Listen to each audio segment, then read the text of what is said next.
Today's redstone video is definitely a silly one. In fact, it's pretty high up there on my list of silly redstone videos, and I've made pimple poppers in the past, so that's saying something. In front of me, I have the Minecraft version of what's called a tier list. For anyone who hasn't heard one of those before, is essentially a ranking system allowing you to put things into different categories from best through to worst. And over to my right-hand side, I have got a selection of items that took me far too long to actually work out. Now, it may not look like much, but this should, in theory, represent every single possible farm available in Minecraft. I've also left 3 spots because I imagine throughout this video, I probably realised that I've forgotten some. Now, before we start, I feel like it's very important to mention that this is all just a bit of fun. Okay, this is all just a bit of fun. I'm not taking it too seriously, so you shouldn't take it very seriously either.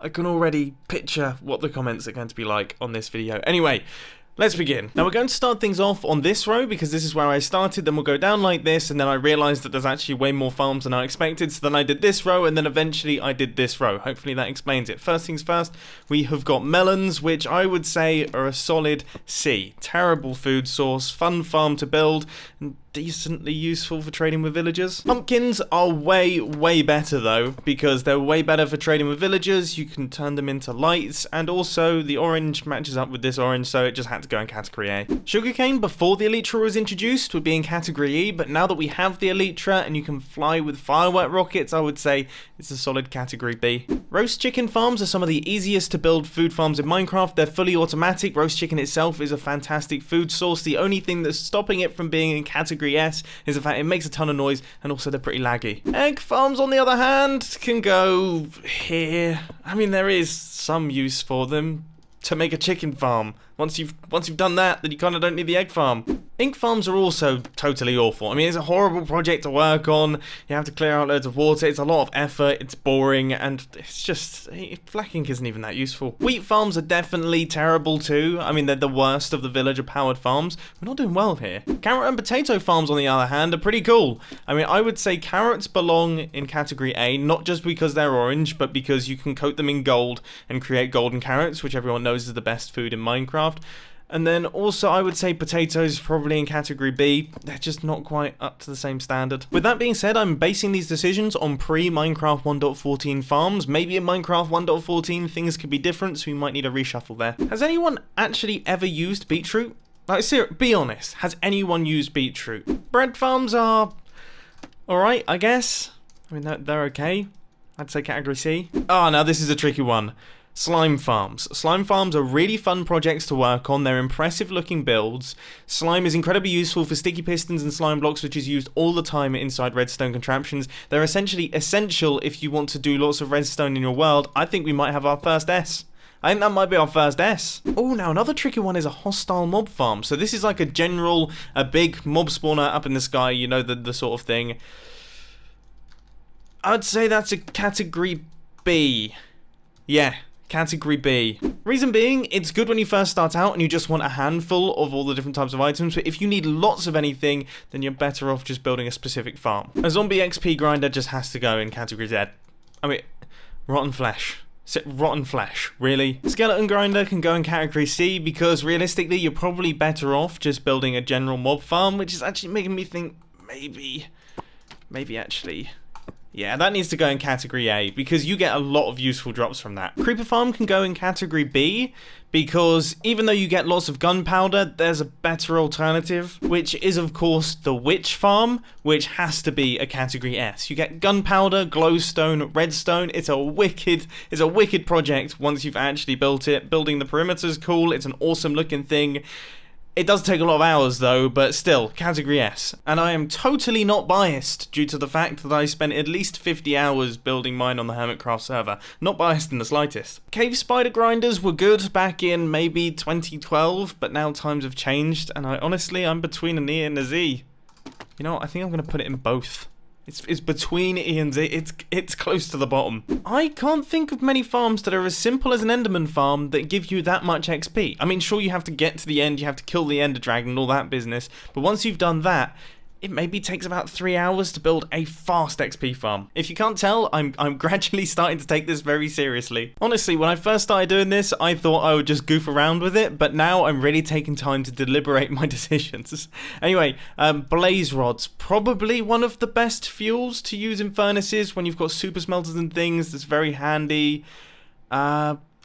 It's gotta be a B. They're just not quite fast enough, generally. In fact, you know what? That's going down to a C. And also, potato needs to get out of B. I'd say potato's probably an E. What do I use potatoes for? Ghast tiers aren't exactly the most useful item in Minecraft, and ghast farms tend to be pretty big and scary projects. But they are some of the funnest things to watch and listen to in Minecraft, so it has to be a category B. I mean, is it really even a question where this one's gonna go?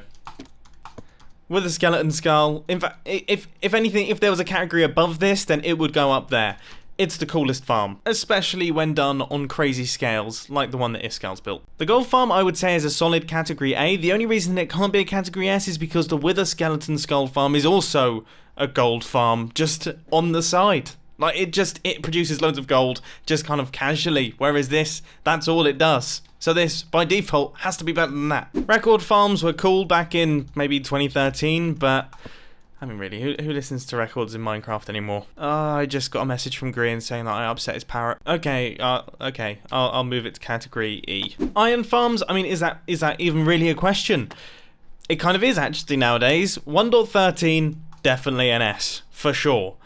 1.14, the designs are a little bit clunkier, they definitely cause a lot more lag, and they tend to produce a little bit less iron, so I would put them in category A. Flower farm, solid category E. They're alright, nothing spectacular. Fully automatic TNT powered cobblestone generator, on the other hand, definitely a category S. I mean, you get over 100,000 cobblestone per hour. How could that not be a category S? Cobblestone's used in all the crafting recipes. Mushroom farm, a Z. I've never built one, never needed to build one, don't like them. Guardian Farm is going to straddle between category S and category A, simply because it's cooler than all of these, but not quite as cool as all of these. If you're building with Prismarine though, it's the best farm ever. I mean, you just get free building blocks, and you get XP, and food. I mean, it's the only farm you need. AFK fish farms go at the bottom because they're super cheaty and I hate them. In fact, can I... Ah, yeah, perfect. Kelp farms, as of Minecraft 1.14, probably go about here because the newly introduced bamboo farms are far more efficient. You don't have to craft anything before putting them into the furnaces, and they essentially make kelp farms redundant. Chorus fruit farms allow you to get lots of end rods, which is fantastic, but also you can use the zero-tick game mechanic to create crazy-looking farms. Solid category B. Chorus flower farms, on the other hand, can absolutely die. Seriously, just die. Wool farms are... alright, that's category C. I mean, they are useful, and they can be cool and impressive, but generally they're quite boring. And you know what, I'd say the same thing for pork chops and steak. I mean, they're okay. Steak is definitely a good food, so it definitely belongs in category C. Pork chops are pretty terrible. So, yeah, I mean, nothing interesting there. And the same thing goes for mushroom stew. I mean, I do not want a food that after I eat it, it still leaves something in my inventory. There's a nightmare. You know, I actually can't think of many farms I hate more in Minecraft than cocoa bean farms. I really just have a disdain for them. We are not on a good streak right now. Cactus farms are pretty good. Cactus farms are... they are useful, not that useful though. I'd say category C, especially now that you can zero-tick them. The fact that you can zero-tick force grow cacti, that's cool. Fully automatic TNT powered wood farms, obviously a category S. I mean, seriously, is there anything but? In fact, almost all TNT powered farms deserve to be in category S. Ice farms, where should ice farms go?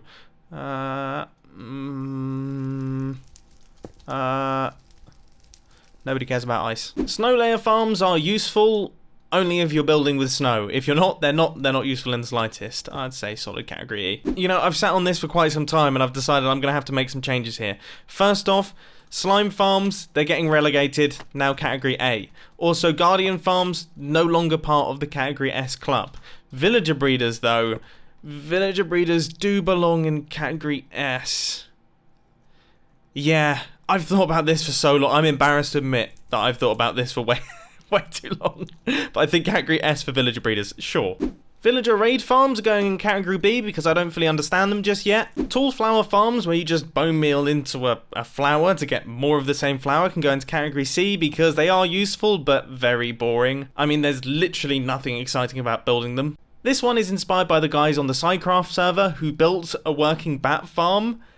It's so pointless for the average Minecraft player. So pointless for the average Minecraft player that it has to go into category B because of how crazy their server is that they required a bat farm. A drowned farm, definitely a category B. I mean, you get some useful drops from it, obviously the trident being the most important one, but you don't really need loads of tridents, you kind of only need one. The drop is incredibly rare, but the farm is cool, so yeah, category B. Oh, I've just thought of something that I might hate farming more than cocoa beans. Okay, so nether wart is obviously incredibly useful. When you're making potions, you need nether wart, but oh my word, is it a hateful experience farming it on a large scale. It's horrible. It's so manual. Wither rose farms can go in category B because I haven't really used them too much yet, but they seem cool. Rabbit farms, definitely a solid category E. I've yet to really find too much of a use for them. A passive mob farm, absolutely enormous project for the average Minecraft player without really much of a payoff. And anyone who's willing to commit to that sort of project, yeah, I mean, fair play to you. It has to be a category A. And for the final item of today's video, we have got vines. Horrible, painful experience. Don't do it. Now, I think I'm going to take a moment to just reshuffle a few things. Now that all the items are in, I can think of a few bits that need to swap around, so give me a second. And I think I'm done. It was mainly to the bottom layer. I think I was just a bit too harsh on certain things. And this is my fully finalized list. So, category S is obviously villager breeder, wither skeleton farm, automated cobblestone farm, wood farm, iron farm, and witch farm. No one's arguing with those. And then from that point forth, things gradually start to get worse. Obviously, Iron Farm 1.14 plus, just not quite as cool. We've got hostile mob farms, they're pretty handy. Pumpkin farms, great for trading. If we head down here, sugarcane farm, obviously fantastic for flying around. We've got the bat farm because it's hilarious. Bamboo farm to power furnaces. Creeper farm also to fly around if you don't have a witch farm. Category C, melon farm. Yeah, I mean, it's okay. Not quite as good as pumpkin farm for trading and you have to do some crafting, but still good. Skeleton farm. If you don't have a hostile mob farm, then that's handy as well. Cactus farm, 0 ticks. Very cool. Potato farm, just not quite as good as a carrot farm. Heading further down, we've got zombie spawner because rotten flesh are terrible, but XP is handy in the early days, and things like egg farms, cave spider farms, record farms, you know the drill. And then when we get down to the bottom, these are the worst of the worst. I mean, sometimes you have to build these things, sometimes you have to build these farms, but you hate every second of it because everyone knows that they're absolutely terrible. And also, if you build AFK fish farms, then you don't deserve to be watching my YouTube channel. And on that note, I think it's time to end. I hope that you enjoyed, and I will catch you in the next video. See ya!